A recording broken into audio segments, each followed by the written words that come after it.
wala bibor Bin Bing William Atoyin Juba wala Tori Yambio Bin Bing William Atoyin Benti wala Kwaju wow Bin Bing William Atoyin Malkal wala Pinyaram Bin Bing William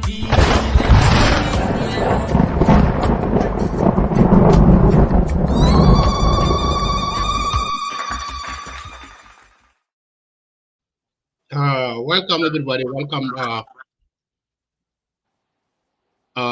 everybody to Lexington Media. My name is Abraham Medin Majak. I'm one of the hosts of this evening. My guest for tonight, Mr. Yakani, is here with us. For those of you who are watching on Facebook, YouTube, and Clubhouse, please start sharing this live show. So our topic for this evening is about the President Salva Kiir call for President of Kenya, William Ruto, to moderate to talk about the peace between the Rome between fallout with the government. So Mr. Yakani is here with us today to discuss more. Yakani, welcome again. Happy New Year and Merry Christmas to you too. So let us while we go in to talk about our topic. Can you tell us a little bit, and then what's going on? Tell us a little bit about the Christmas, how you guys celebrate Christmas Day. I think that there was security was very tight in Juba. So how things going? I hope this Christmas went smoothly, secure, and no issues. Are you getting me? Yes.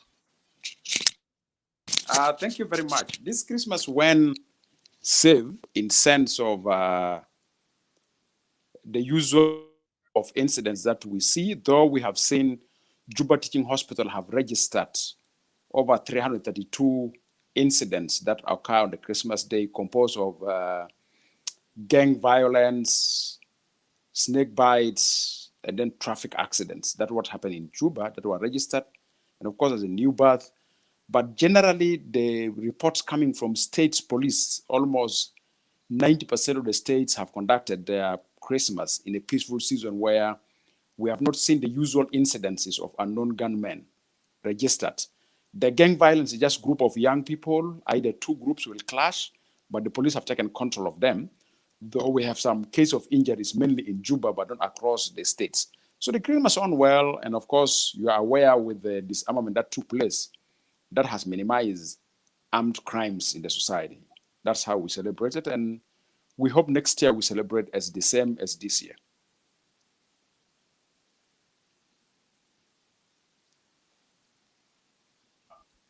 I'm glad. Hopefully, things will improve while the security will do their job so that they can get the illegal arm out from criminals. Let us go into our discussion. You know, a couple of days ago, we see the President Salva Kiir sent a letter to President Ruto, and he asked President Ruto that to take over the peace between the government and Fallout Group, which is Soma, and he won the peace negotiation from Rome to be moved from Rome to Kenya. So, what do you think about this move? What will be the difference? How will be the different from Rome peace talk and Kenya peace talk? You know, it's first, the demand for peace is a demand for all of us in the country. We need to see peace happening. We need to see peace prevailing in the country. That's an overall call that all of us have at our various capacities.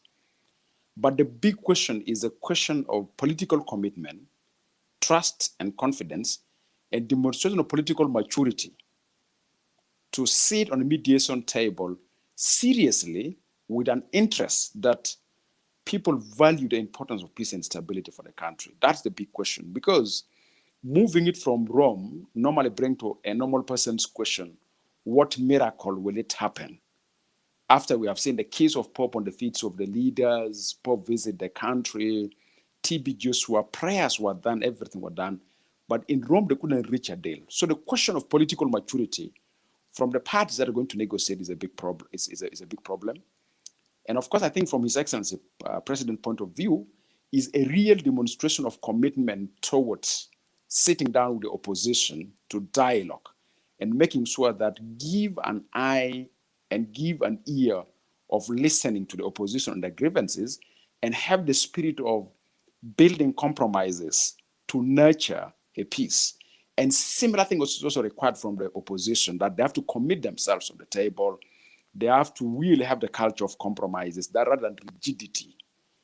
And this is challenging because it happened in a moment where the revitalized peace agreement, the implementation of the revitalized peace agreement is described with what we call feet dragging. So almost we're getting towards the end of the revitalized peace agreement, some key provisions are not yet implemented. And that tells you the level of reservations that political parties will have towards mediation.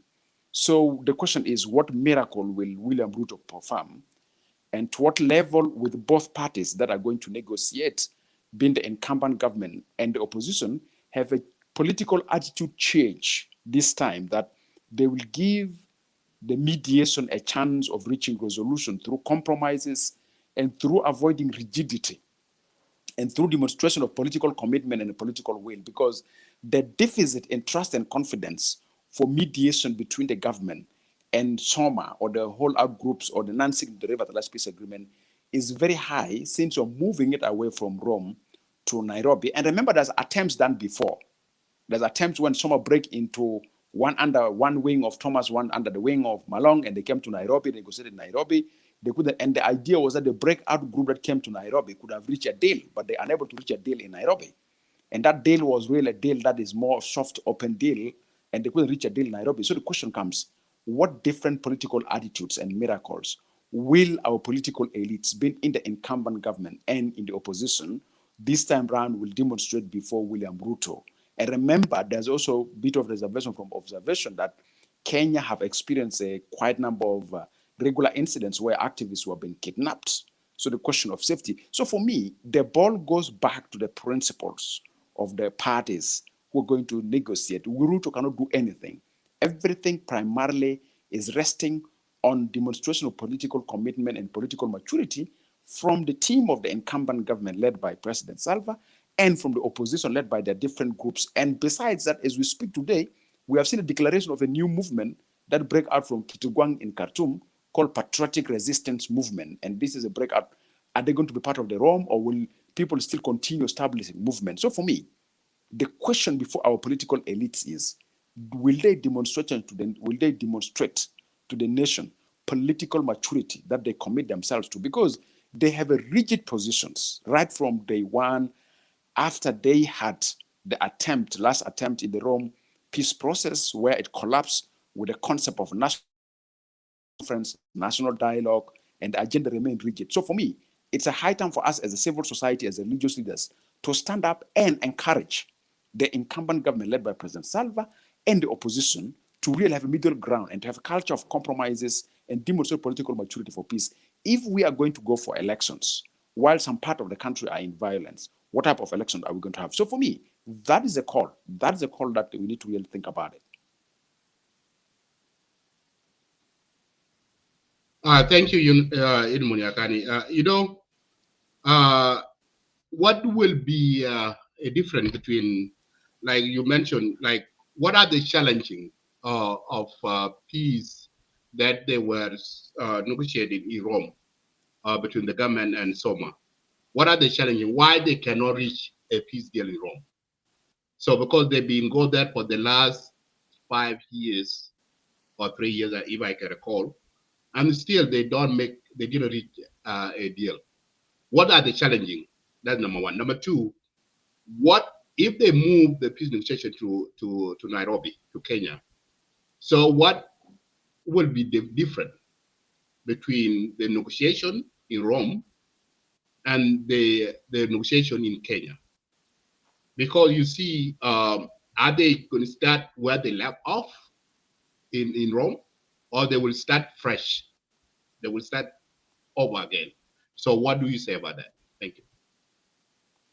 One, for the first segment of your question about the challenges in Rome, the challenges in Rome is that our political elites have personal grievances that makes them not to really value the importance of peace and stability in the country.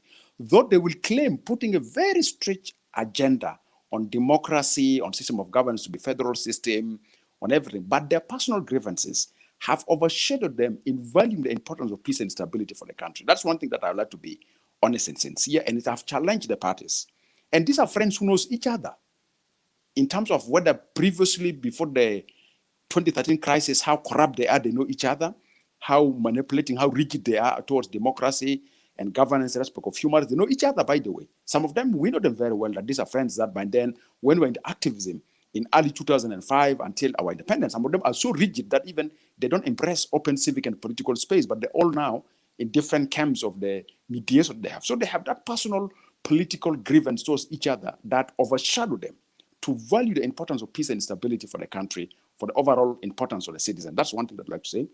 Two, there's this concept of also rigidity from either of the parties, not compromising. The culture of compromise is not there. That's one of the challenges, that they don't compromise to each other. Being the incumbent government, being the opposition, everybody is rigid and everybody have no interest to compromise. And everybody have a position of looking at other as a complete opponent. So the culture of that they want to go for a win-lose approach for mediation is another challenge. Agreements are negotiated through win-win approach. You can't win an agreement through a win-lose approach. You have seen what happened with the revitalized peace agreement. We have to go for this approach of win-win. So other parties have to give in and government have to give in. They have to compromise. So one of the challenge to the Rome peace process is that they don't have the culture of compromises. Why? Because their personal grievances overshadow they looking, and they have personal experiences. Anyway, these are members of the same party who today are pronouncing themselves as different parties, but they know their differences when they are in one party. That's one thing that is a challenge. What can they do different? I think the biggest responsibility lie upon the government, and that lies really upon His Excellency President, to send a delegation that really have the spirit of compromise, the delegation that is ready to listen and sit down and have no call off. That's one thing that needed. The same thing from Soma also. Soma need to send political leaders who are really responsible. These not arrogant attitudes of, I'm learned, I'm so like I know everything, and you're part of this system before, but you become so rigid to the level that you don't compromise for the best interest of the country. And they are holding the country hostage. How much they say, evidence is proving that their grievances are holding the country hostage. Where can the process start? I think it will be a very big mistake for the process to start from square one. I really wish the process can start from the Rome peace process, and I hope President William Ruto will have the interest to invite St. Gideon to join the team, because whether William Ruto is invited as a president of Kenya alone or is invited under the ticket of IGAT, and I think really building complementarity and supplementarity on this particular process is very important. And I hope that William Ruto with his team will invite St. Gideon to the table and roll out from where St. Gideon is. Remember, the process have to start under St. Gideon in Rome when it collapsed was fresh. The call for the national conference by the holdout groups was a beginning that seems to be a fresh beginning, and the government resisted.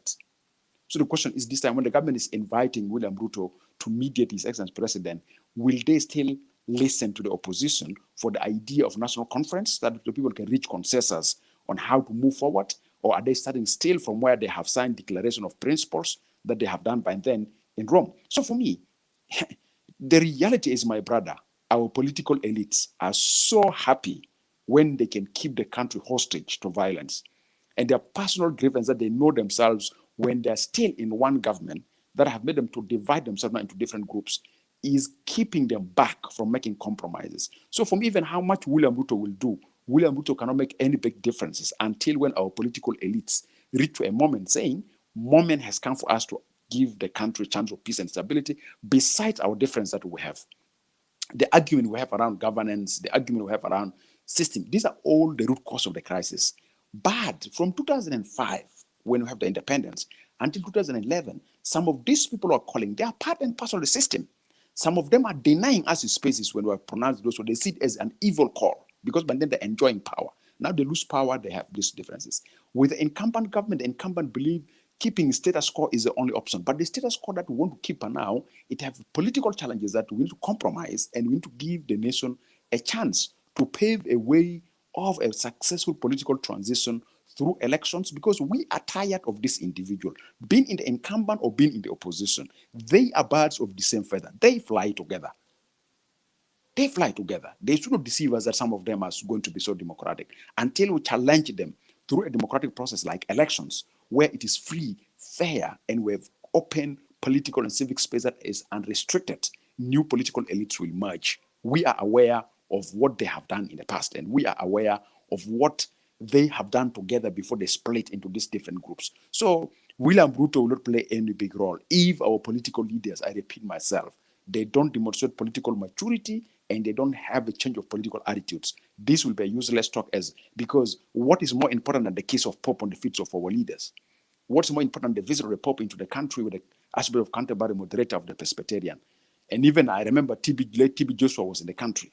What is more special that Ruto is going to do? But if Ruto want to do, I think my advice would be Ruto should not start from square one. Ruto should bail on what they have done in Rome, but whatever we expect, if there's no change of political attitudes and demonstration of political commitment and will and maturity, it will end up another political tourism. They have eaten enough, they have slept enough in Rome, they want to come and enjoy the hotels in Nairobi. That will be the simplest way of us describing the peace talks. I think they're tired of hotels of Rome. They want to enjoy maybe Sheraton in Nairobi, and then on the expenses of calling for democratic change or whatever. But still, I don't think with a change of political attitudes, whether with the incumbent government or with the whole out groups or the non-signatories, we're going to achieve a tangible results. Thank you, Edmund. Do you think the whole out group will agree to move the peace from Rome to Kenya?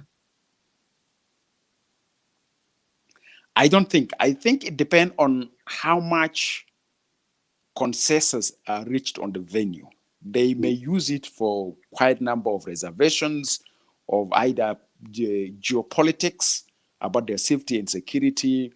And Rome, they like it because it gives an international attention, international observers with a huge belief on safety in terms of their lives, individuals. So Nairobi is a question that's going to question, but also depend on William Ruto, how much William Ruto demonstrate Nairobi is safe with the latest exercise of rejection from Sudan when he was under a guard, and also with the experiences of kidnapping of South Sudanese activists from Nairobi. So William Ruto need to stand up as a leader and show all the parties that Nairobi is a safe location for the mediation, and Nairobi will host a mediation where there's a political commitment. And I think as a civil society and religious leaders, we need to play a role in nurturing a culture of successful mediation among the parties to the table, which is the incumbent government, and then the non-signatories to the revitalized peace agreement.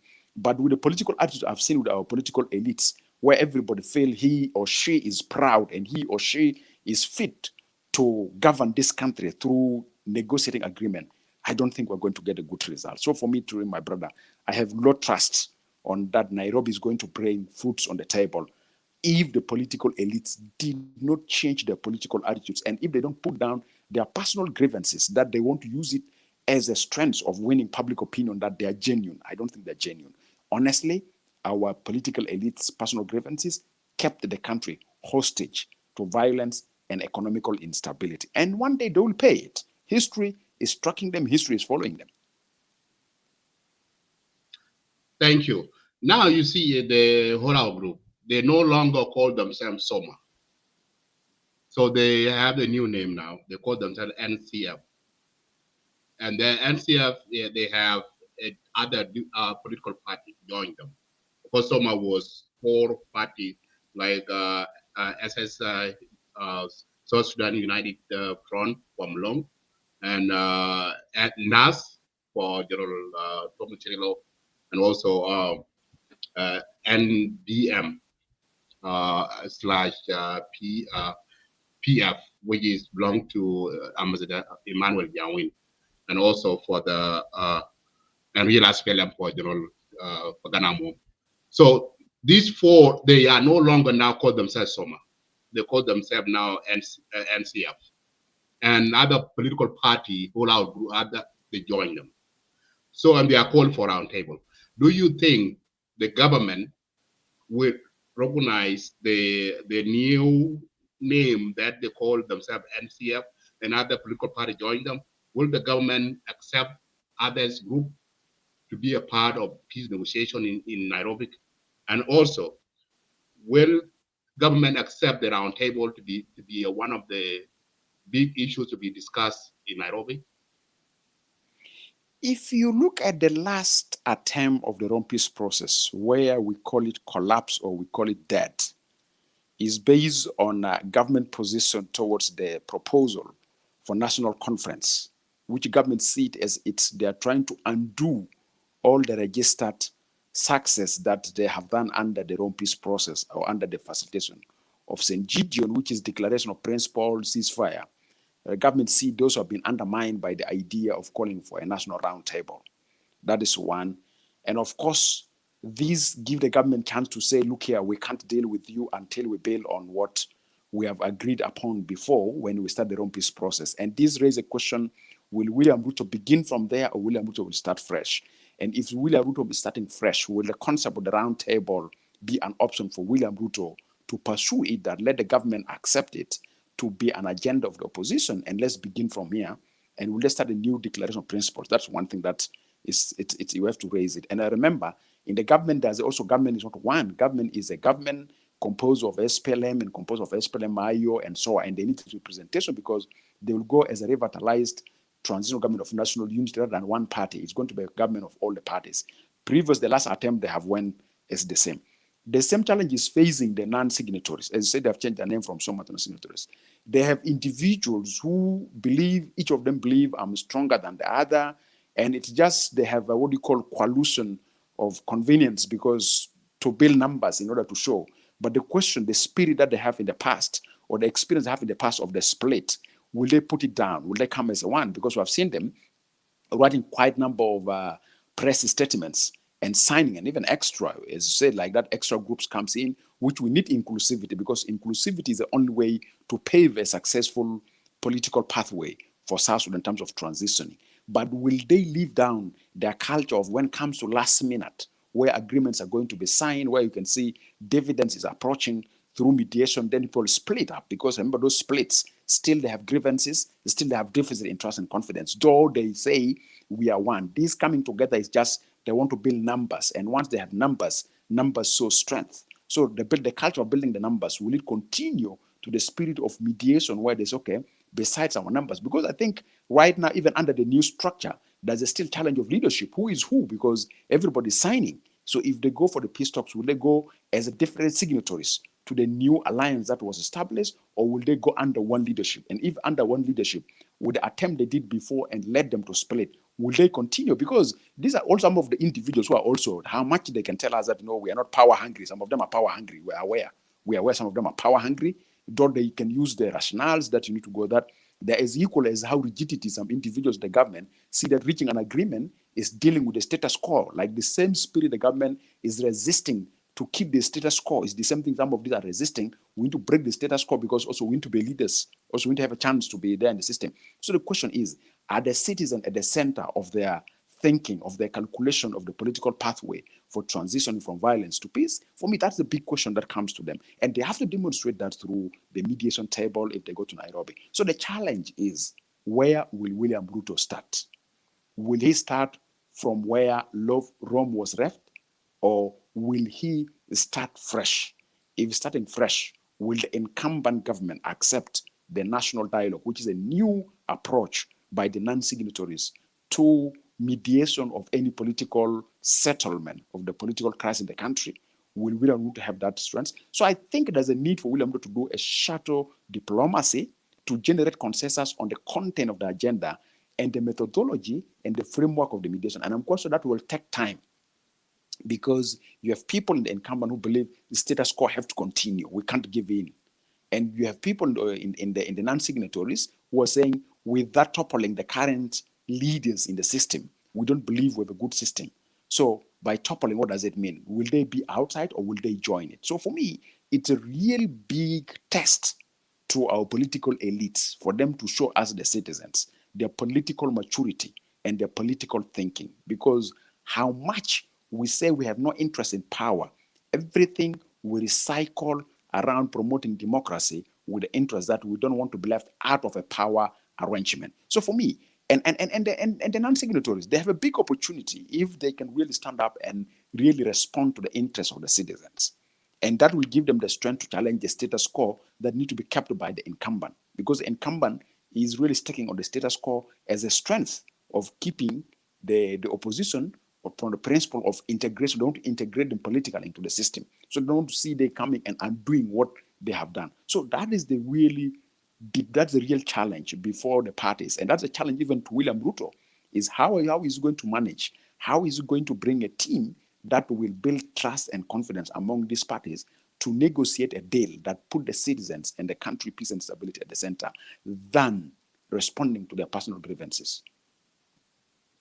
Thank you very much, Edmund. Another one, who will fund it, the peace negotiation if they move to Kenya? Is it the government of South Sudan will fund it, or the William Ruto will fund it? Obviously, we wish to see the details of the letter. We wish to see the details of the letter, and I hope that really your media platforms reach out to one of the government officials to show us who is going to be behind it. Is it a government initiative, or is it a regional initiative? Who is going to offer the money? And if it undermines the Gideon process, which is backed up, the backed up around the Rome peace process, that the international spiritual leaders stood behind that, and that one have an international support for tickets and accommodation. Now, if you left St. Gideon community out, if you left all the symbol demonstrated by Pope, by kissing the feet of our leaders coming to in country, you undermine that. Will you have the international support for your Nairobi process?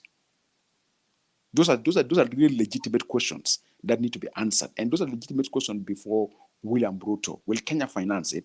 Because we have not seen the letter showing it like it's an IGAD call. It is His Excellency President's call for William Ruto to come into it. But on what basis? Is it under the umbrella of IGAD? Is it under the umbrella of AU? Or is it still under the umbrella of St. Gideon community? And we have not also yet had any official statement from St. Gideon community.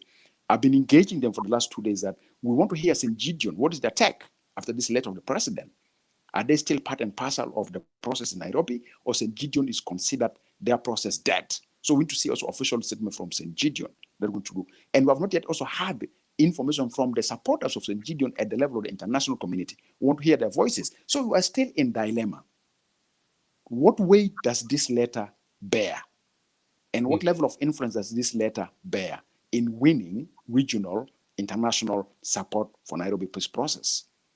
Or is this letter calling that let us migrate the St. Gideon process? Is still under the Rome, instead of being in Rome, let's bring it closer, let's bring it to Nairobi, but it's still under same umbrella of St. Gideon community, driving it with its allies under the spiritual leadership of Pope and the Archbishop of Canterbury and the moderator of Scotland. Is it under that similar process, so we're only shifting venue?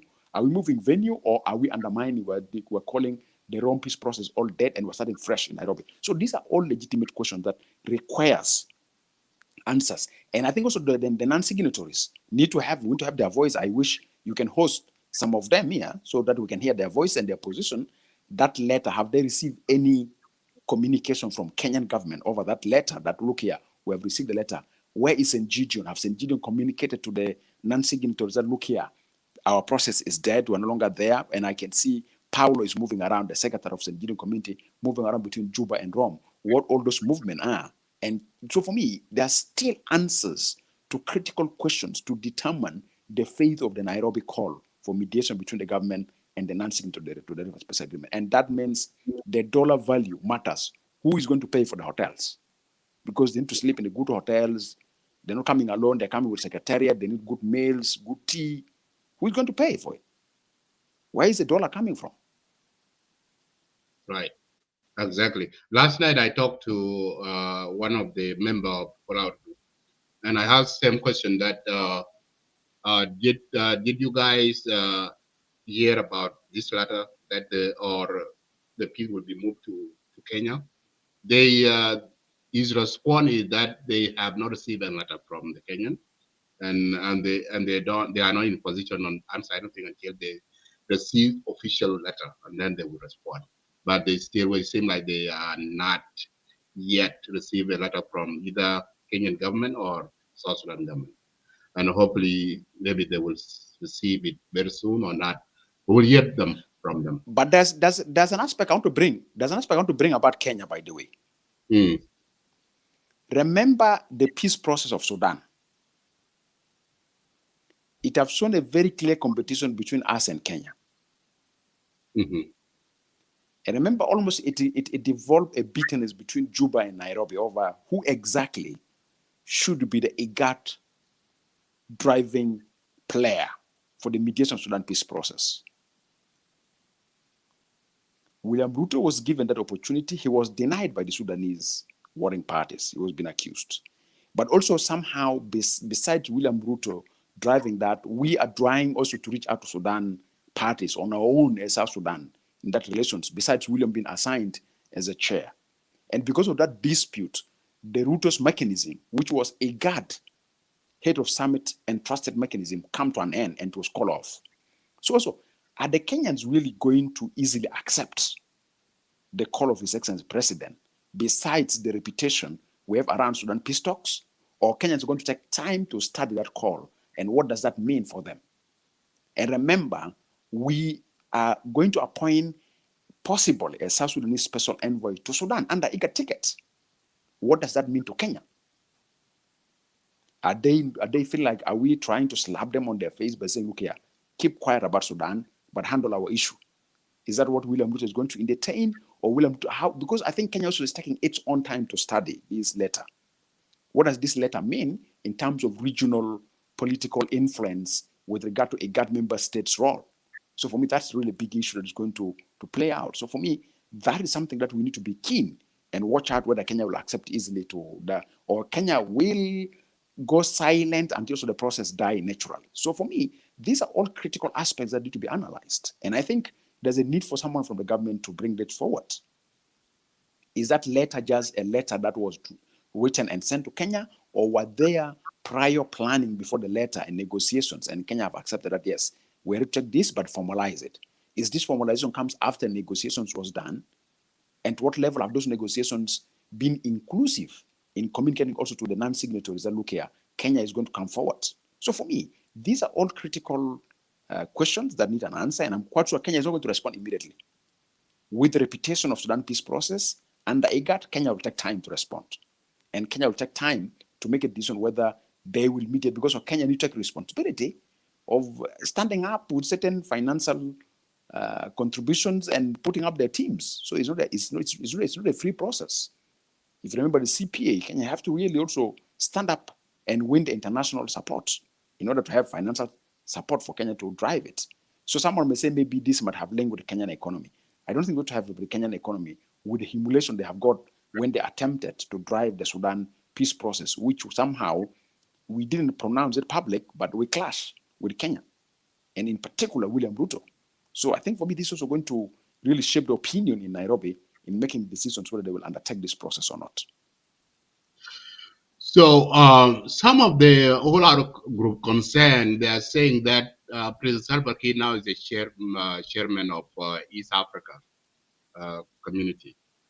And they think that if the peace negotiation will be moved to Kenya, there will be a possibility way that there will be a way that President Salva Kiir, people of East Africa leaders can listen to him more than them.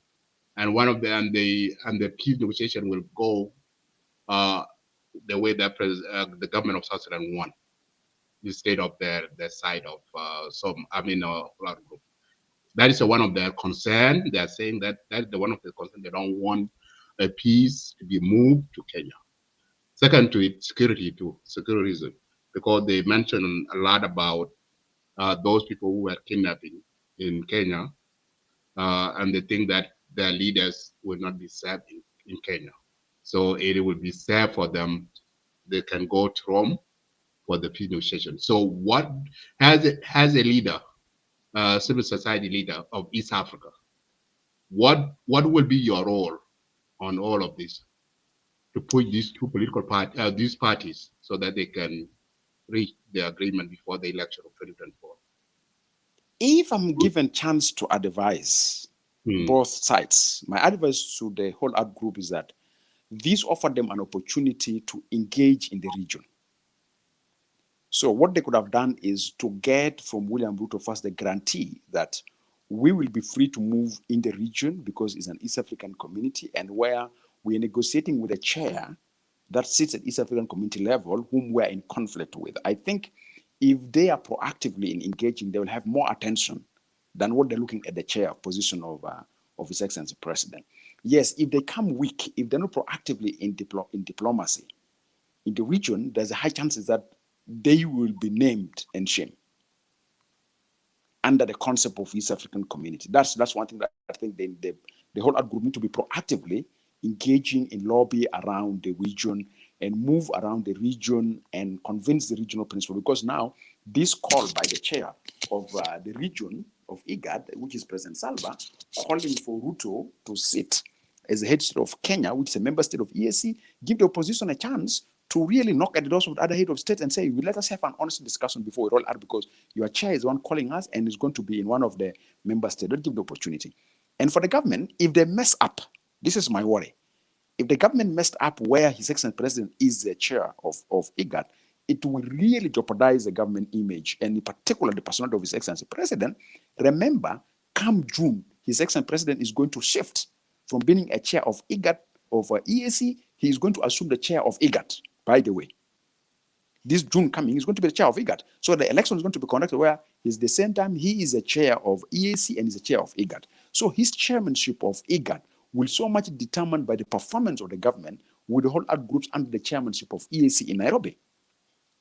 That's the critical side of the government, that the government need to really take responsibility, because they know that in front of them, there's a seat of IGAD as a chair. So the way how they perform at the chair of EAC will give that. So my offer will be, there's a need for an honest consensus to be reached among the parties from within internally before they go to the mediation, and they should go with the spirit that we are going to win-win.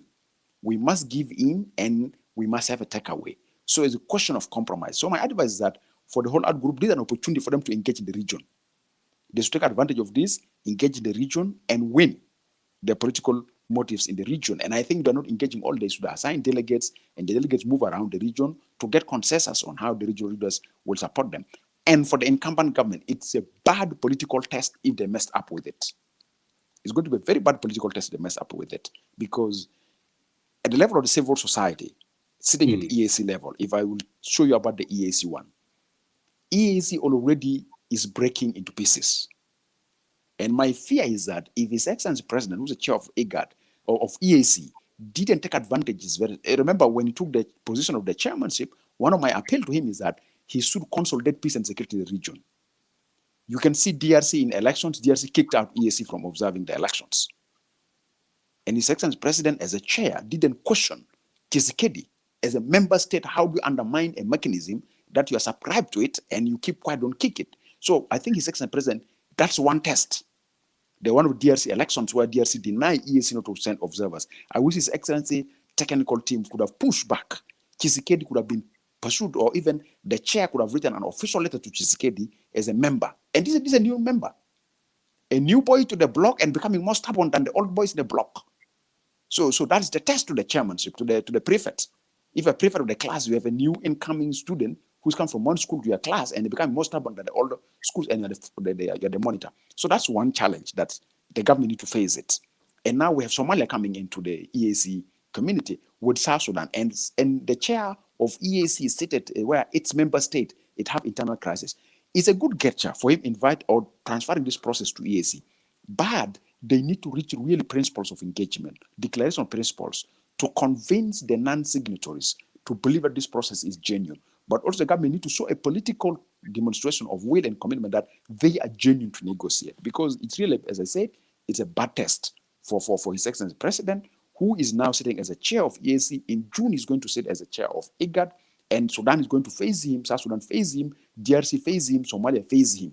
And remember, as we speak now, already at the border with the withdrawal of the East African Peacekeeping Force from DRC, ADF were in clashes with one of the member states. So for me, it is really a disturbing moment for the chairmanship of Salva as the chair of EAC. My advice is that he should establish a proper technical team to maneuver his way or to try to work out options that are practical, that are concrete, that are action results oriented, that will demonstrate that actually his chairmanship have put a priority for peace and stability, starting from his own country and across the region. And for the whole out group, it's an opportunity for them. Honestly, the whole out group for them is an opportunity of diplomacy. They should move, knock at the doors of the region, say, okay, we're coming towards the region. How is it? The only critical question that they need to ask is this process calling Rome dead, or is this process fresh? Thank you very much.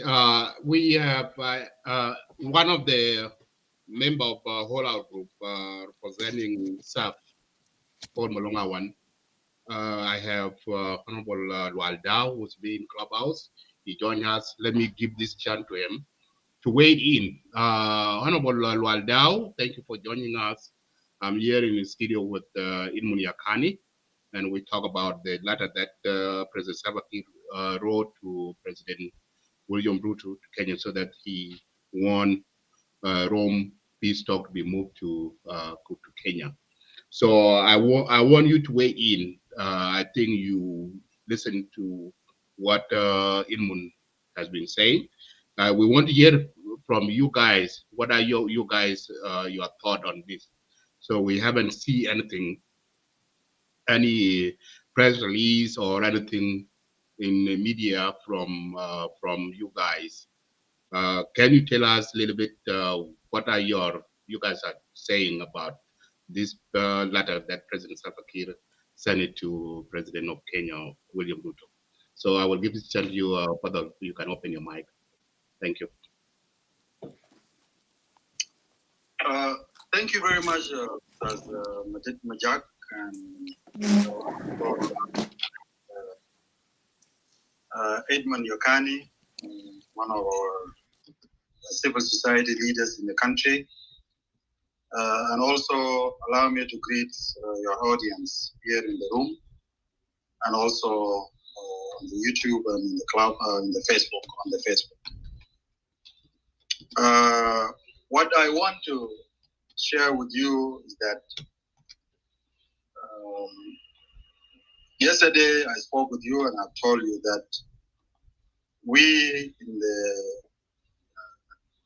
NSSOG have not received an official communication from the Kenyan government as of yet.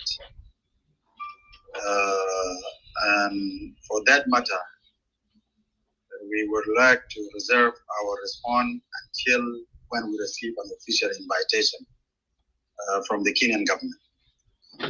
We cannot react on the statement that we get from the newspaper, but until now we don't have official communication. That being said, we also have respect for Kenya.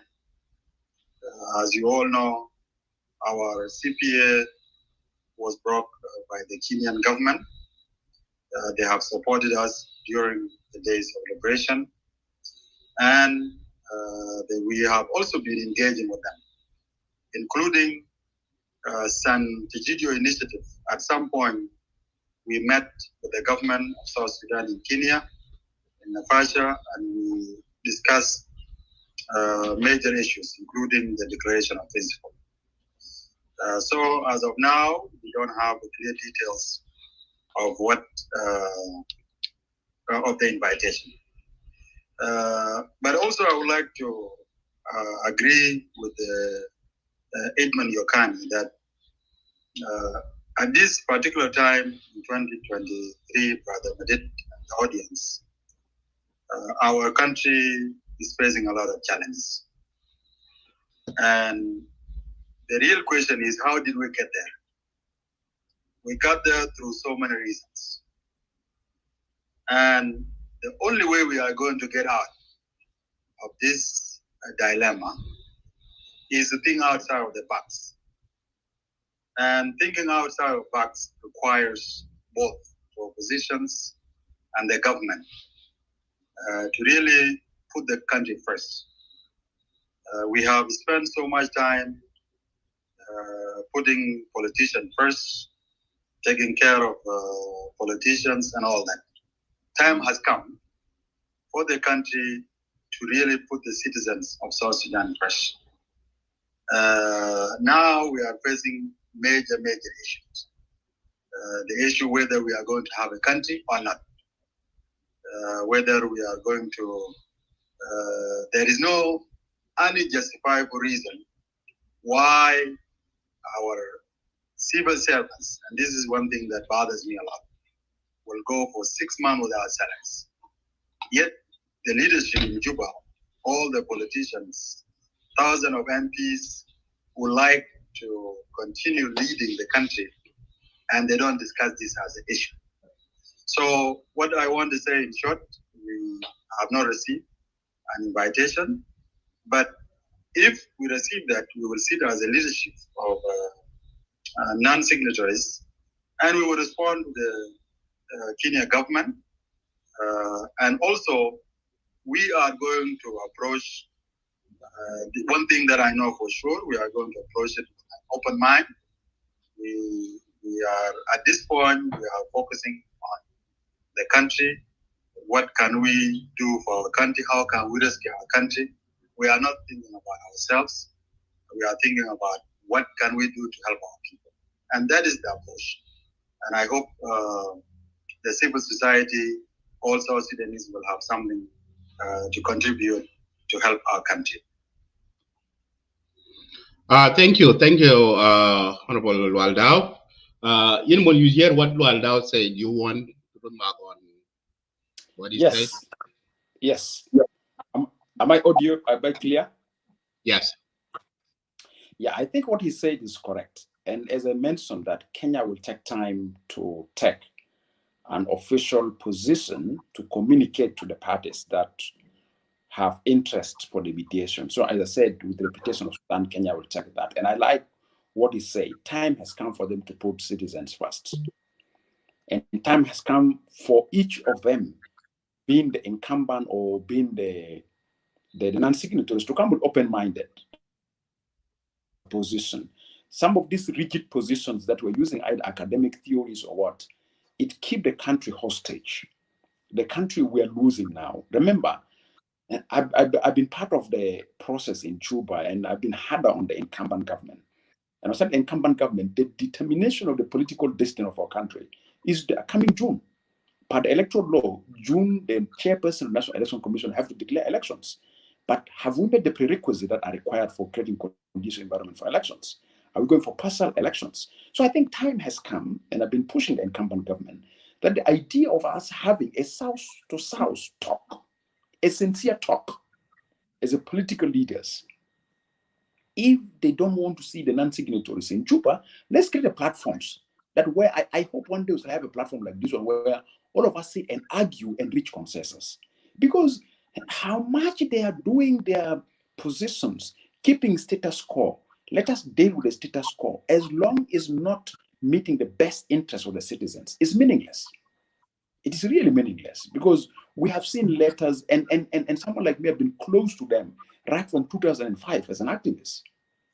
We know some of them who went away. I think, as Rod say, time has come for them to prioritize the citizens, and time has come for them to give the citizens a bit of respect, a bit of honor. That look here, we can't keep you facing political instability and insurgents. As I say today, we're discussing about peace process, and still people are declaring new movements. For what purpose, honestly? Where do we need to go? Where do we take this country? Are we trying to say that with all the knowledge we have, we want to turn South Sudan to become another Somalia? And with all, that's why this excuse that the country is young, 11 years old, we should be, no, there's nothing. The country is young, but the people aren't young. The people are mature. The people are educated. It's just political rigidity, lack of political maturity, and assuming too much than what you feel is the best for the interest of the country have taken us to where we are now. And for me, whether being the incumbent government or the non-signatories, let them take responsibility. And as civil society, I'm saying, we're going to run in between them. We're going to approach them. And I know sometimes some of them, even if I approach them, because they want to deny us, they start leveling us that we don't believe on you because you are either bored or you are. And this is always how it is. Look at what is going on with Professor Akech. Yeah, because you're monitoring the social media. The day when Professor Akech shouted with Montreal over the dredging, everybody, oh, Professor Akech is now the hero. Professor Akech is okay. When Professor Akech is coming to the Constitution, now people start selling missiles to Professor Akech. Who is he? Why is he making this? So that is the attitude that we have politically in South Sudanese. If somebody speaks to your interest, you praise the person. The moment the person speaks to the interest of your opponent, you consider your friend who have turned to support your opponent should be immediately your opponent, which is wrong. The person who is opponent to you may not be an opponent to me, but let us have the spirit of dialogue. And this is why our political elites have demonstrated that as long as you don't speak to the interest, you are automatically an enemy.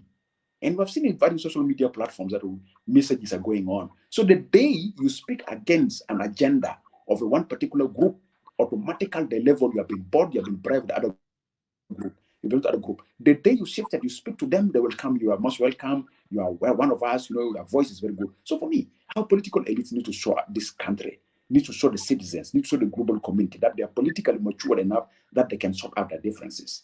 And as I said, there's no agreement that was agreed upon in a win-lose. All agreements are through win-win. But also this comes, as I said, with His Excellency President, is a complete test to his leadership as a chair of EAC, in June is taking IGAD, and in the chairmanship that he's facing, some of the member states that he is managing, plus where he comes from as a chair, it's in crisis of political instability. So for me, it's really a big test for the incumbent government countries, in particular, His Excellency President. And one thing also His Excellency President, let me tell you, this is my experience. My experience that the incumbent government, His Excellency President Trump, will have the goodwill, but you'll put wrong people to represent him. And we've seen the revitalized peace agreement. Some people who they just go arrogantly and they issue statements that it undermines the spirit of mediation for the best interest of the country. So it's the same thing also with the whole other groups that they need to, or the non-signatories, they need to really give delegates that have a big shoulder of position in citizen number one. Doesn't make reckless statement or any position. So for Kenya will take time to respond. Believe me, Kenya will not respond immediately because the game of Sudan under Igateke that we almost clash with Kenya will not give them an easy way to respond quickly. And of course, we have not also seen also official response from Kenya that they have received a letter of His Excellency President, and this is the attack. You know, Kenya is still silent.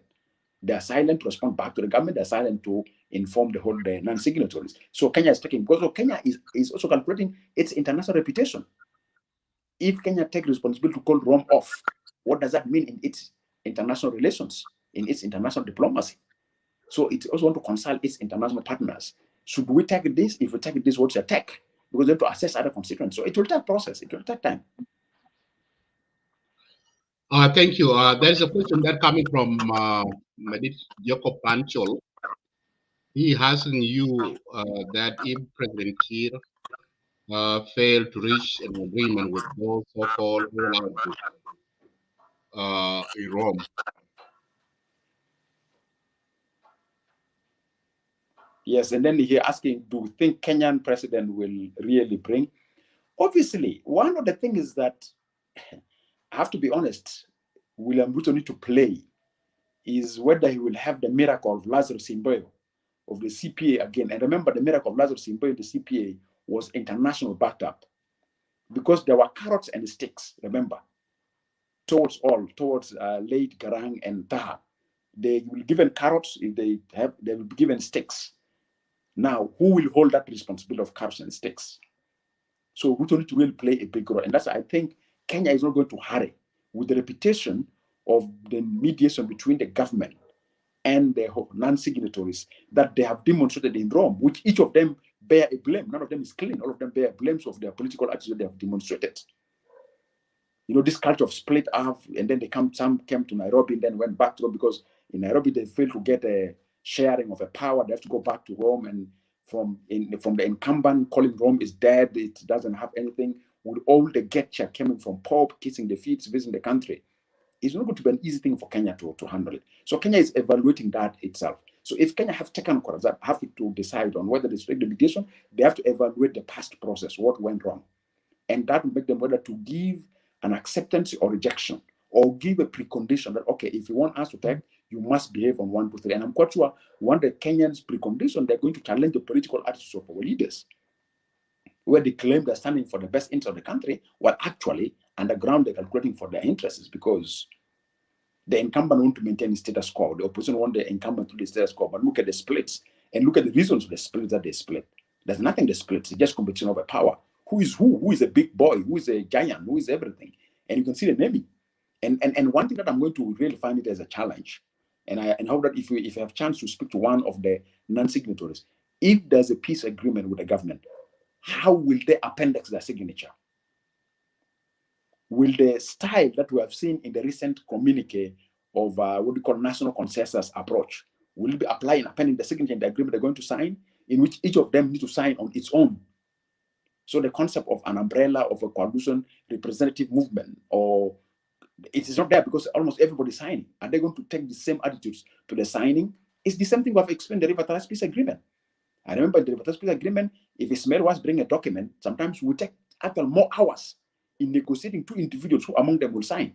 So for me, it's a question of political maturity. It's a question of political elites. But with due respect and honor to the political elites, we respect them. They play a big role in shaping the governance system in the country, but let them shape where they position the citizen at the best interest, at the center of the political argument. But this cannot mean anything if they don't change the political attitudes and they don't demonstrate commitment to obtain results, whether going back to Rome or coming to Nairobi. Thank you so much, Edmund. I think we reached our conclusion. Rob, do you have anything to say? Isaac? My message I'd like to take this platform to convey is that as a civil society, we reach out to the religious leaders. Time has come for us to play a mediation role. We need to go in between. We need to do real social diplomacy between the non-signatories to the revitalized peace agreement and the incumbent, that they should take a serious commitment to this process. And this process should not undermine the position of the religious leaders that have been mobilized internationally to give us a chance of winning stability. So for me, as civil society, we take that responsibility, and we hope that the parties to the mediation process, whether been in Rome or in Nairobi, will open up their doors to us, and they will walk away from this attitude of leveling some of us when we are approaching them, because where you come from automatically to level you. I hope that they will open, we can have an honest discussion, we can challenge ourselves. Dialogue is the only pathway to nurture the political stability in the country, or transition our country from violence to peace. That's my last message. But I hope that they should be patient and have to wait for Kenya, because Kenya will take time to make decision. Kenya is not going to respond immediately. Thank you. Before I let you go, can you say something before we see Governor of Lake State and Governor of Warab and other leaders, government leaders? They are there now in Barkazal doing a peace tour. Do you have anything to say about that? Obviously, Barkazal region is unfolding. Why is unfolding? Warab as a state by itself is its own internal crisis going on. Now you have opened the Pandora box of Warab and the Western Barkazal, the Ju River and some part of Warab. That's a crisis. The Twitch and the Ngok is becoming deadly, it's becoming a genocide. And there's a likelihood of WOW also breaking further with the issue of Clement Borough Bridge, which have brought attention among the communities. So Barkazal slowly is unfolding to an instability. And the only area may be left to be a bit stable is northern Barkazal. But Warab is under having a chaos. Even in Lakes, how much we see crisis are down, but still there's a pocket of crisis. So I think as a strong call of the president, there's a need for them to do that campaign, and there's a need for them to build up that campaign. And remember, the new appointed governor of Warab saying him and his colleague, the governor of Western Barkazal, will sort out the difference between their communities over issue of land disputes. And I would like to bring this also to your attention in this meeting, in this particular platform, that the land policy have triggered more violence among communities. Because when the communities hear the land belongs to the government, now communities are looking into dispute or competition from political administrative areas. If you see what merged right now between Western Barkazal and Warab, it's a question of political administrative area. Okay, if the land belongs to the government, we have given this particular community to live here. Now they don't claim it to be their part. And there's something going on with Twitch and Mwakadika. So new pockets of violence emerging in where communities are saying, okay, if the land, that's a concept, well, let us secure our land before the government take it.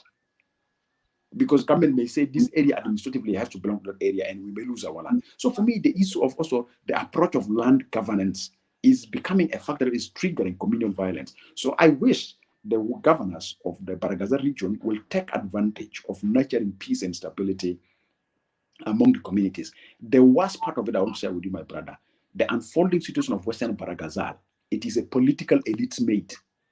It's not the communities. I will never, never, never take responsibility to blame the communities of Western Baragazal or Baragazal region. The communities of Baragazal region are facing crisis because of the differences of the political elites.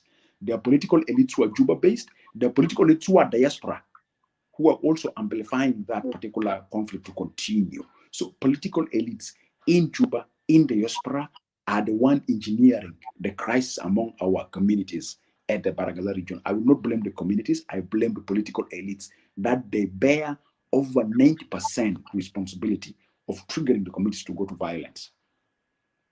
We have never seen crisis between Western Baragazal and Warab. The intermarriages there, they have been peaceful. Why now? We have not seen the level of the clashes going on between the Twitch and the Ngok. And if you see now, a BA box become a political argument between the Ngok and the Twitch elites. So for me, all these, who's is benefiting? The profiteers of this violence are the political elites of these communities. But they take advantage of these communities because not being informed and their livelihood is limited. So how much the governance struggle. And if you see in Warab, violence is used in Warab as an instrument of changing political seats of the governor. So you cannot be a governor in Warab or you cannot be removed in a peaceful way. Always violence will be triggered. Then you remove. Look at the way how Aleo went. Look at the way how the other governor went, and this new one have gone there. The new one is going to face wrath. If it doesn't know, the people will engineer conflict again, will be fired. So President is firing governors of Warab simply based on violence. So violence become a letter to power in Warab. And this needs to be stopped by the president. So for me, really there's a big responsibility that the region of Baragazal, which by then relatively is stable, is unfolding. And why is it unfolding? It is a game of the elites. Leaving communities behind in consultations, like the question of the Clement Borough Bridge, and then creating new political tension over issue of land. And we are soon facing an internal crisis in our communities of Baragaza region, which is elites engineer. As I say, I swear, I will never blame our communities, but I will blame the political elites. Some of them are in the diaspora, sending money, sending messages, claiming they're living in a democratic society. That's not the way how things should be done. Things should be done the way. And why don't you tell them dialogue? Why do you tell them go and fight? Why do you promote violence than promoting dialogues? Those are things that we can dialogue among ourselves. Nobody can die in one day, take with them the land. But if we have a dialogue, we can reach consensus. So that's my message. Thank you. Lualda, do you have any last remark? Lualda, can you hear me? Yes, Brother Madid, I do. Yeah, go ahead. I'm also very concerned what is happening in Greater Baragazal. Of course, there's internal conflicts within Warab. There is also Twitch and Mark issues. And that issue between Warab, by the way, they are the same community, those who are fighting within Hook and Wow community. In fact, unity. This is a concern. But it is part of the sign of a failing state. When the state is about to fail, that's exactly what happened. And I will agree with Edmund Yakani to some extent that political elites of this community have a role to be played. But honestly speaking, to me, I blame it squarely on the leadership in Juba. Because part of the responsibility of the government is to provide security for its citizens across the country. If you talk about insecurity in Greater Upper Nile, you talk about insecurity in Equatoria, you talk about insecurity in Greater Baragazal, then you don't blame it on elites. Elites also are part and parcel of those communities that fall under the government. And the fact that government allows some individuals to even influence the community and incite violence ends up the responsibility on the government. But all in all, it doesn't matter now, whether it is government or elites. What we have at hand is what is the solution? And the solution really goes back, if you want to solve the problem in Bahar Ghazal, you don't solve in isolation. All these problems that are happening in Bahar Ghazal, in Greater Equatoria, in Greater Upper Nile, you solve them in one formula. And the formula is simple. The only way that we will have peace in this country, in our country, South Sudan, is when we develop a country that is based in one thing, that we are all South Sudanese, regardless of our tribe, regardless of our states, regardless of our communities, regardless whether you are a male or female, whether you are whatever the situation, we need a country that we are all South Sudanese and we are all first-class citizens and we are all under the laws. If we don't establish that country, the conflict will not stop. You will always see that everywhere, including even the northern Bahar Ghazal that is kind of peaceful, can also find itself in this conflict because this is the situation that we are in. Let us do our level best to strike on them. And as I said earlier, if what we need now is to rescue them. And to rescue the country, what are the options? Number one, the government in Juba is divided. The president clearly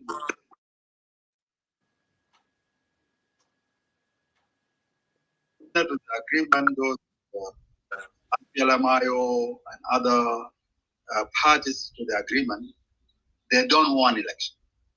They just want the status quo to continue of having 5 vice presidents and having dozens of ministers, thousands of state ministers. You have chairperson and you have almost 1,000 MPs in Juba. That is the status quo. To be frank, the country cannot afford the status quo. The status quo is unacceptable. It has to change. But also, a rush election where you just want to do an election to win and take power by whatever way you want to take it will also lead into a further disintegration of our country. Then we have to think outside of the box. And outside of the box really is where we welcome the other proposal, whether you call it Professor Jogmadut, you call it sitting under the tree, or whatever method that we have. We are South Sudanese after all. We are all fought for this country, and it is our obligation as citizens to rescue our country. And to rescue our country, let us all acknowledge ourselves as South Sudanese, and let us build consensus among ourselves. Let us accept ourselves. Let us forgive ourselves and rescue this country. Otherwise, we are going to continue fighting among ourselves. We will all die. 50 years from now or 100 years from now, all of us will be gone, and our children will continue to fight themselves, and they will fight and they will kill themselves, and they will leave it to our grandchildren, and the cycle will continue. And I said it yesterday, evidence are next door in Sudan. This is exactly what is happening. Let us build a country of laws. Let us build a country that we are all South Sudanese. This is what it takes. Whether we are civil society, or we are in the opposition, or we are in the government, or we are male or female, it doesn't matter. We are all South Sudanese. Thank you. Edmund? Yeah, go ahead. I like to build on 2 points he raised. Point number one about the sole responsibility of the government for failing in stabilizing peace and security in the communities. I agree with him on that. And normally I used to say it's the close friends of the president who are messing up the country, actually. It's not anybody We can't, if we put the government, we target the government, not our civil servants. Those who are friends of the top leadership are the one managing. Coming to the election, I've recently been pursuing a bit of dialogues among the political parties and to embrace a culture that let us dialogue for inclusive elections. Let us dialogue for elections that we need to discuss about negotiated democracy. Like what we say, if you hurry in order to win, you will lose. If you don't show people that you are committed to that, they'll question your legitimacy. So I've been pushing them. There's a need to have this tree talk, more or less like the South-South dialogue prior to the referendum. Let us speak to each other and let's forget about the past. Let's sit down and look at new things to go. But where is the problem? The problem is that I have discovered there are South Sudanese who I call them hijackers of any agenda that want to secure peace and stability. These hijackers, if we don't name and shame them, they will continue complicating for us the process of us coming together and discussing among ourselves. Because I believe there are some Sudanese who does not want to see any real stability in the country. And they are around. And even I'll tell you an example. As we're talking about elections, the parties who are seeking to the peace agreement are not really addressing the peace agreement as a parties. It became a game of individuals under the cover of the parties. So the parties are left behind. It became an individuals making statements more stronger than the parties. And I've been questioning them, okay, you sign as a party. A party is an institution. Why so few individuals have a strong statement? And it's across the parties. So for me, time has come. If we don't call it national dialogue, let us really reach national consensus on the pathway to transition our country from violence to peace. And that process should be an inclusive process. We shouldn't sanction anybody. Let us hear ourselves. Let us speak to ourselves. We are not after power. We are after securing a stable and peaceful country. And then from there we can move. But if we feel that there's a culture of muscles, you have seen what happened in Juba. Look at the arms collected in Juba. If you want to show muscles, besides every presence of security institution, look at these arms in the hands of the people in Juba. Now, it means the country is really at risk. The country is absolutely at risk. So those who believe on the status quo need to have the spirit of, let's talk. We need to maintain our status quo, but let us see on the other side. Those who believe the status quo is not options, let's talk. So let's all come to a table and manage. And that's why I say our religious leaders need to play. We know Pop kiss the feet of our leaders. We have lost trust that whether our leaders will listen to religion or to religious leaders. But time still has come. Let's start. So I think this is the final opportunity we have in hand as South Sudanese. Let's embrace dialogue. Let's talk to each. Let's reach consensus that make us focus. And remember, it's not only Sudan with risk. Even the unfolding situation in DRC is a risk for us. So time has come. How much rigid you are with the political theory, whether of keeping status quo or the status quo, let the table of dialogue be the options for all of us to sit together, talk there as nationals, and decide the destiny of our country. And we're known for that through our referendum, how much we've been put our time when we talk to each other, we're able to forge a way to have an independent country. Why not repeat the same attitudes, the same spirit in building a future of the country to come? Thank you. Thank you very much, Edmund and Lual. Oh, yeah, go ahead, Lual. Yeah, Ustaz Majid, sorry, I hate to interrupt you, but there is a question in Arabic raised by our sister Book. And I think this question is going to Edmund Yakani. Okay. He's asking him, what is the role of civil society in solving the conflict among communities? Have you presented any proposal? He wants to know from the civil society, do they have any proposals to this conflict among communities? Thank you. Go ahead. Yeah, thank you, my brother. Thank you for bringing that question up. I will share a practical example. And I, the one speaking, I was in far front. The question, he said the question is from a book. Yeah, a book, yeah. I know. That's what I'm saying. Thanks for him for bringing the question of a book before we close so that we don't undermine that. I, the one speaking, I was in far front of the mediation among our communities. And I'll give you 3 case studies. As a civil society leader, I was involved when the clashes between the NGOK and the Twitch went beyond control. And Abdul Baki Ali, as a vice president, attempted and failed. Personally, I engaged the Twitch and the NGOK at a different capacity in WOW. We reached a deal. The paramount chiefs have signed a deal in WOW. One, on 3 main things. One, they're going to observe ceasefire. They're going to allow movement among the communities as a twitch and mock, and they will tell the allies, whether being whatever allies are siding with them, to go back to where they're coming from. This process continued for 3 months. A group of political leaders who were close friends of the president went and undermined this process, triggered another violence. The question of Clement Borough Bridge, I was in Wow, negotiating between the Luo and the Balanda over this issue of the bridge. We were able to reach consensus, but a delegation was sent in Juba, again went and undermined and do. The process that a civil society, as a religious, and even Tombra, between the Balandas and the Zandes, I was there on the ground. So we're always in forefront of this clash of our communities. The only weakness that we have is that we don't have a power to sanction these political elites that always undermine our efforts. In Jongole, I was between the Murle and the Bor. When Likongole was in crisis, when Gumbruk was in crisis, we are on the ground. And we move together with the religious leaders. But unfortunately, whatever we do can last only for 3-4 months, again undo by the political elites in Juba. So what we would like to say is that we need to call upon we need to call upon President not to reward the people with the violence. People who triggered violence should be held accountable. The next thing for us to prevent violence in the country is actually, if the government wants to show responsibility, is to hold those who are behind the conflict accountable. I will tell you a few examples. Can you believe some of our generals in the army are smuggling arms to the communities?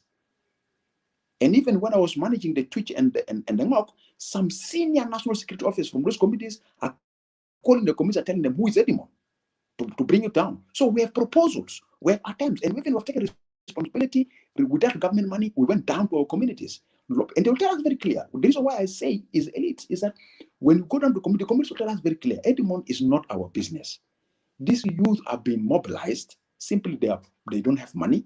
So one of the approach we're looking at as civil society right now is how do we provide an economical empowerment to the youth so the youth will leave these guns down. As we speak now, you can get alerts coming from people. Mobilization is going on for violence, which is not true. When it is true, the people who raise it, maybe they have the evidence. Remember what happened in Fachala. So you come to realize leaders are fired because of that, but they're not held accountable. So for me, honestly, if we want to bring peace among our communities, the government need to hold accountable those people who are supplying ammunition into the hands of civilians. And our youth, because their livelihood is completely zero, they can listen to whoever gives $1 to their pocket and for them to go and kill 10, 15 people. That is my take, is that we have taken that responsibility. We are driving it. We have been shouting, we have been naming, we have been shaming. But unfortunately, we have been undermined by politicians who are either in uniform or who are in Juba with money. Thank you very much, Edmund and Lualdao. So we will leave that way. So we will end up the show now. But before I end up the show, I will play the video. Edmund, you can excuse yourself. So I will play this video of today.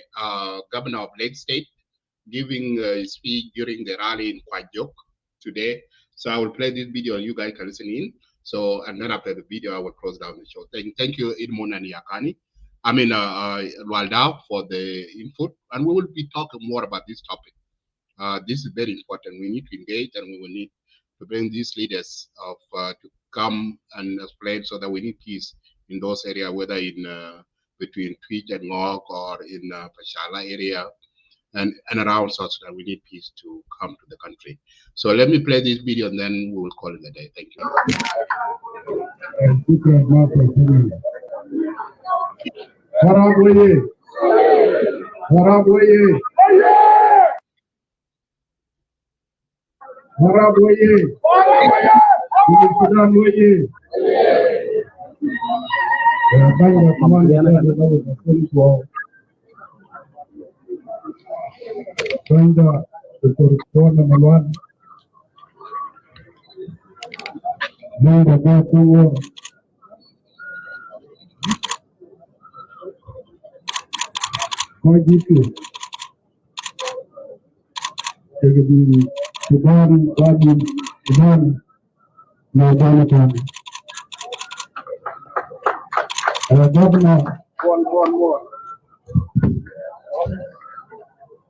Governor Thomas Ken, Deputy Governor Zachary Joseph Garang, Deputy Governor Alon Garang,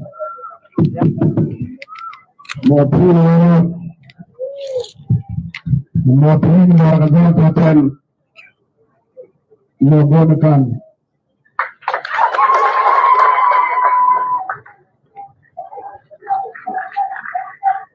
Right, Children. Jamatin, Wada Kubenda Bonamana, Madi. Ujalabanda, Lord Congress, Hope, Achijam. Kujam Chicken Jam, enabled by a chill. Jam Chanya Book. Naya Panchimwin, Yapan Panmonjam, Paneko Jamping, what did you not go to Popular so the law is got the king jam. Nakin by Chirot Will, by Chirot War, we can travel in the ring limited. We cannot govern at home at time to call more to the thing.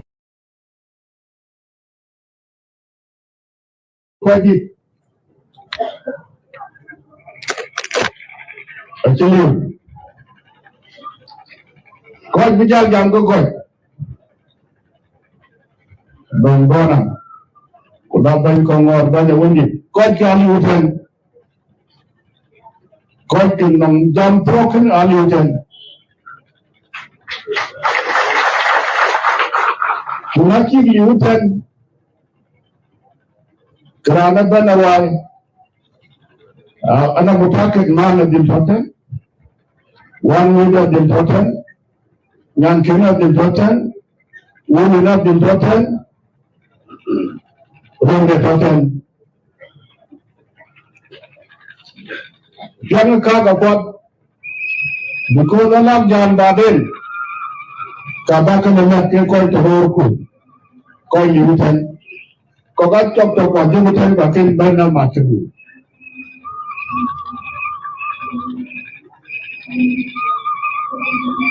Kubuya Warabutin. And when Kingaman of one more point to Juba. A chairman like the Jackie the Chol. The community teach, Kujala community law, a child budget. Amendment get a king of him. Lakin to Akarama, the Jonathan, the freedom hall. In a book, Kachiga Juba, the withdrawal consultation from the tribe. And a Jonathan. And a shipping thing.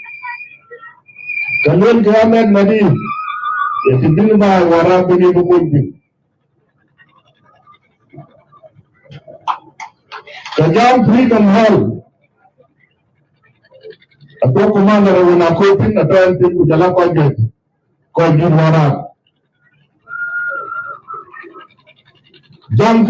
Jam Chico, Jam Finnical, called it a Jam right, wanted to meet for. Wanted to throw Brodia, Jibu Pinakal, Jam Chi, what a one and Jam, with Jalapa Cover. Connect to double. Bahana Koji, Bahana Bang, Kubai Jim. Lakin Bai, Warab, a Chinang Mashakin. Walk, Kuti Yatar, Atar a Kutu and a Kun. Quatar Tamalana Runtegia, Sanagro.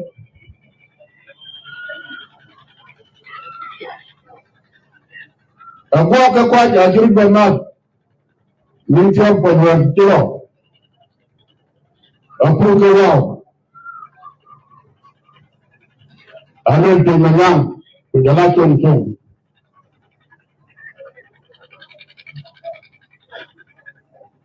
Tondi, and no Mashakin.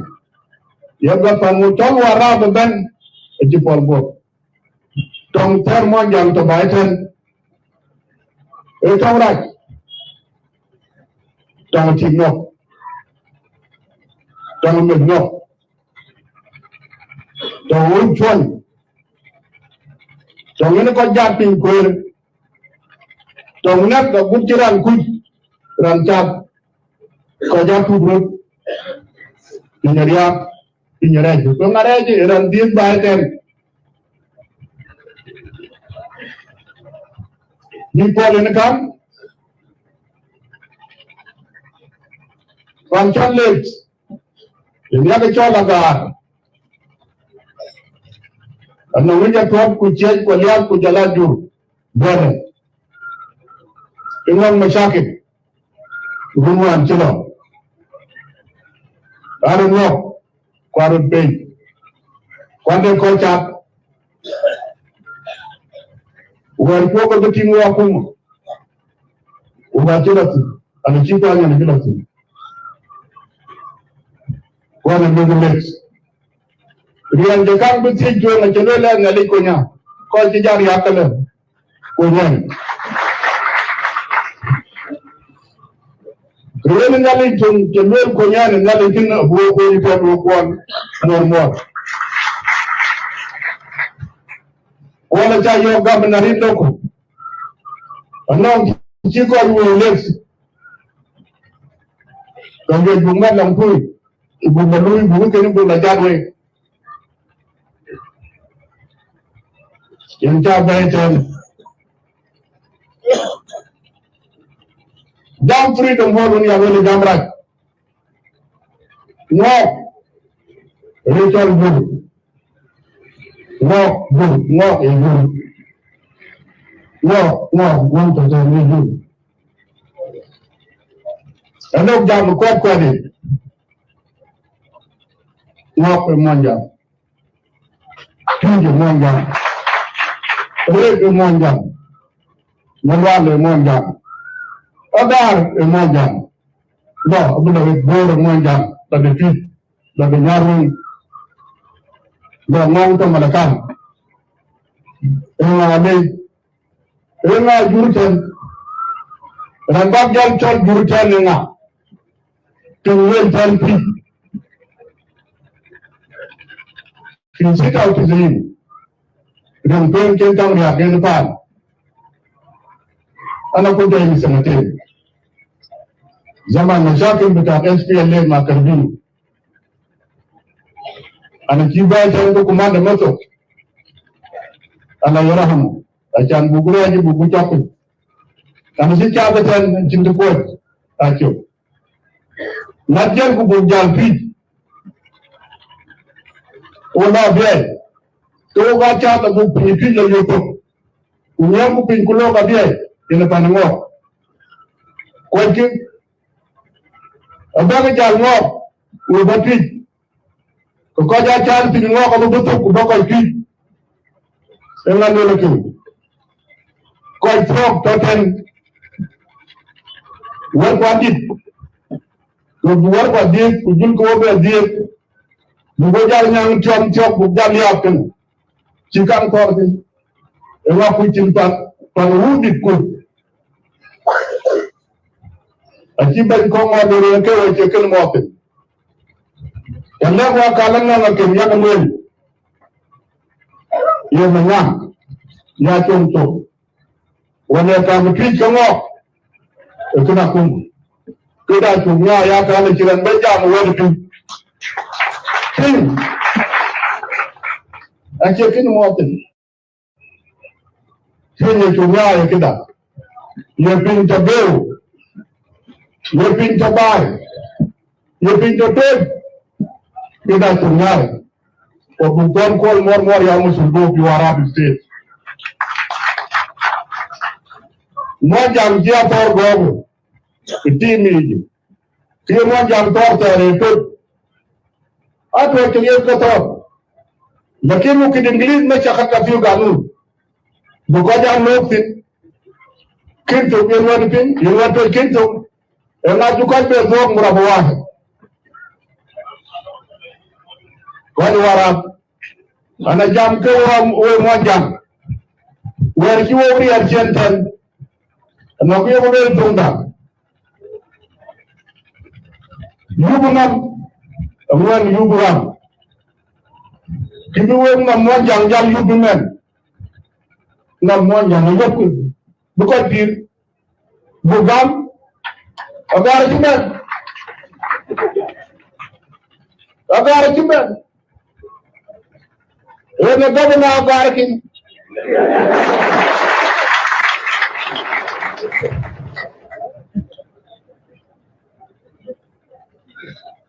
Kwarna Koyro Ananyanya.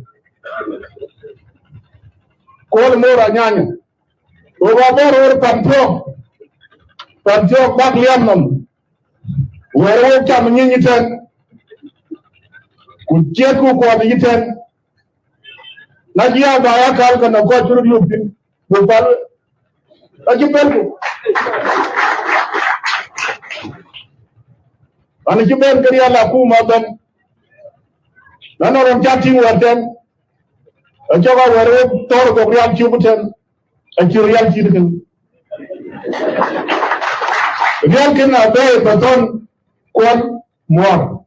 Real Akum.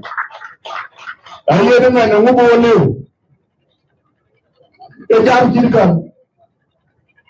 Without book Jam, when reaction to that warapin, you know, Quajo, no county, do a left in the Palmurupi, Tom Pali.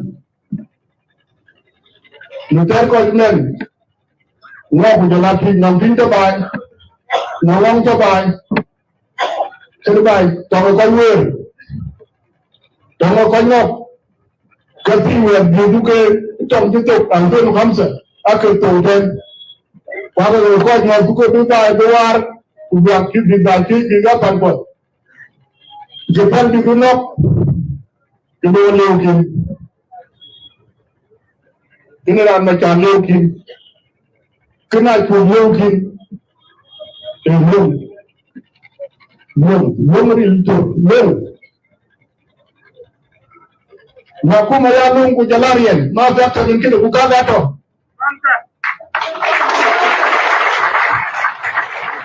Lakini itija jetu mujungu tani. Yeye polisi ko jala jetu.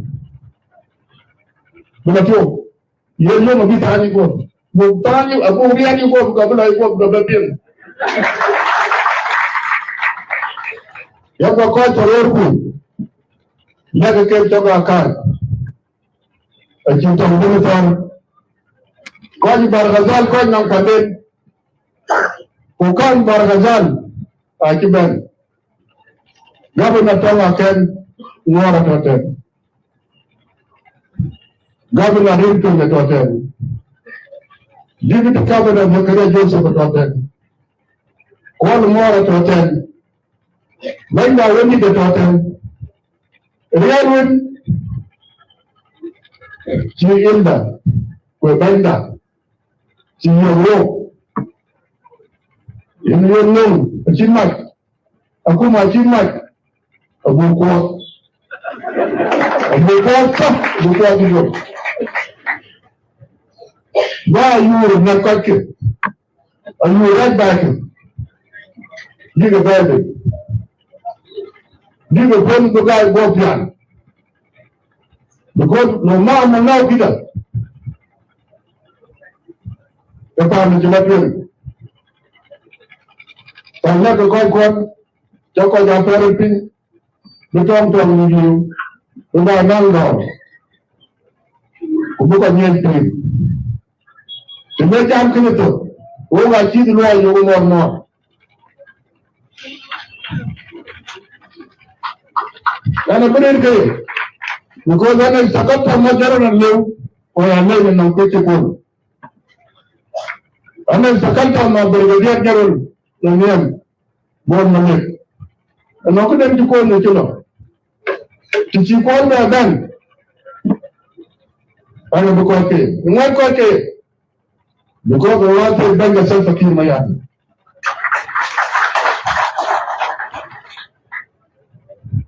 Ugate Panental Barazan. Ugate Quatoli. You can love you too. I'm not much more than you can. I have a gun. I have a general. I'm a general. I'm a general. Yeah, okay? Our politician, I think, is okay. Quanta Juba. But a gum to Randa Juba, Yokiga Jamadan, politician, senior politician. You're not a Jupi. Call me Kaja Kujalati. Abia Brigade. Ejenya Puma. Aiwa. Kaki. Tetul Bihala. Kaki kin. Tell Woko Bukai but no. Patu. Team Martin the deep. Tell me a meaning. Ito the was going to in the deep. Arja Pika. Ito the meaning. That's my Kalam, I don't tell it to you. My daddy left out the run. We're going to do things. When we walk, if you can, I keep in the bed, walk around the time.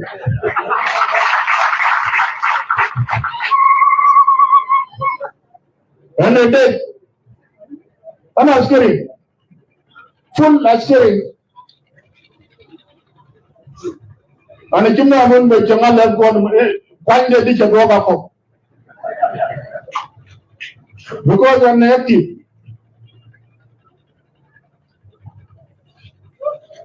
A young man called out by Kukunbuket Ali. Kiki you a young Salatin. Kujala Darin to Arab states. Kujala in Martin Uranga Kupot. Kaki Kakumadwan. Kaki Kakabanaduan. Kaki Kabangan Kakim Mayadi. Akim Tokang Yay. Bere. Butira no warakon kubeya kan kayu ko ba yo muju ku oga yuji do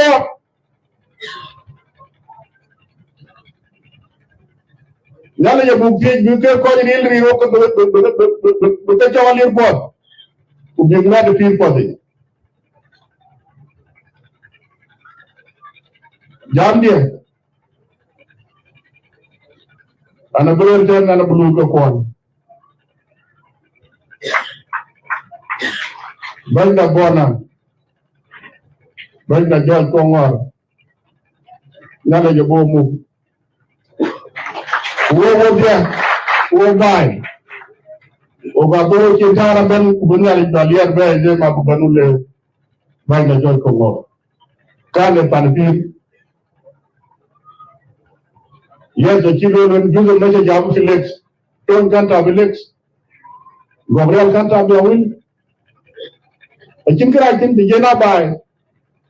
In the kilo of cat with 110. One more young who you quite for the hotel. You can't for the hotel. Call you the repair at hotel. Call you the repair at hotel. Call you the repair at hotel. Do the Perugia. Oaku. Salam alaikum.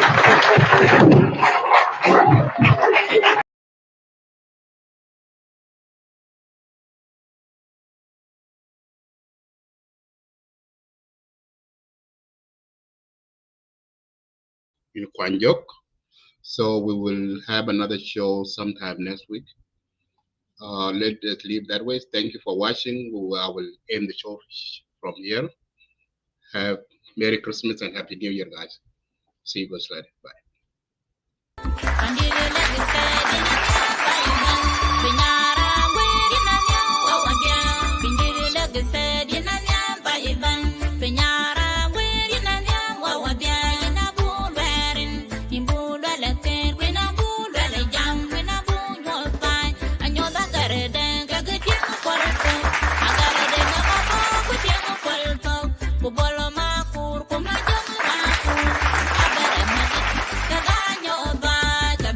Be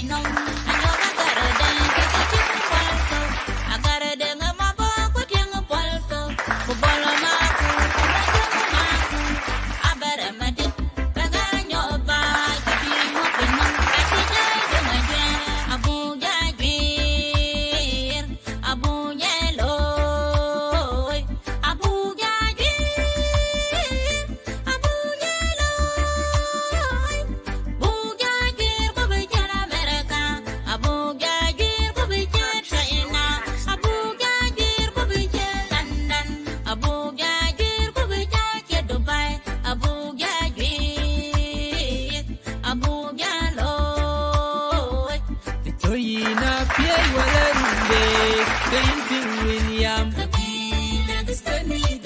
Toyina Will Wala Pibor Kayin Ping William Toyin Juba Malatori Ayam Yo Kayin Ping William Toyin Benti Wala Kwaju Kaya Wow Kayin Ping William Toyin Malkal Wala Pinyaram Kayin Ping William